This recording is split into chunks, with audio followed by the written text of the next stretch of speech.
So let's get into the nuts and bolts of what might a successful transition away from grandfathered or conflicted remuneration might look like. We've broken this down into really 5 areas, and I'll fly through these and touch on the last one in a bit more detail. The first thing that we've said here is take control.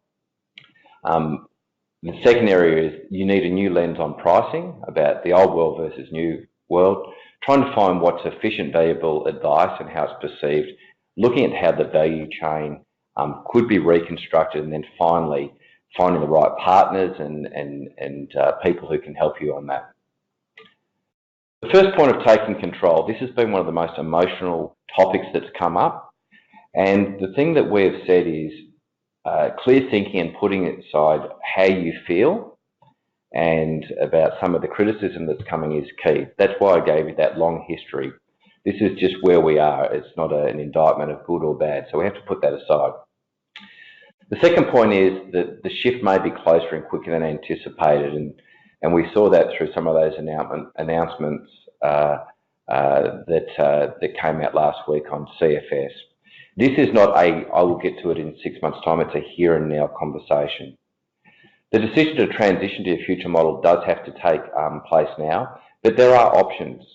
For many advisors, the efforts of moving clients away from conflicted remuneration versus just letting it stop and run off might be a viable option. So we see that thinking about active involvement now, but making a decision whether you will or won't act does actually have to take place sooner rather than later. New lenses on pricing that we're seeing, and this is from some of the workshops that we've been running, is that thinking about reviewed pricing through the client lens. Who are the target clients that I'm after, and where do I deliver value? Thinking about the cost to serve versus historically what they've paid. A lot of clients who are paying large ongoing trail commissions, in some ways there's a rethinking of the value that is being actually delivered and the revenue that's being received on that point. So thinking about, is there enough value being shown for the service being delivered? Is what is being delivered valued by the client? And also this role of being a coach and a mentor remains okay. However, these days it is not enough. It has to be documented, it has to mean something, it has to be actually calculated as value.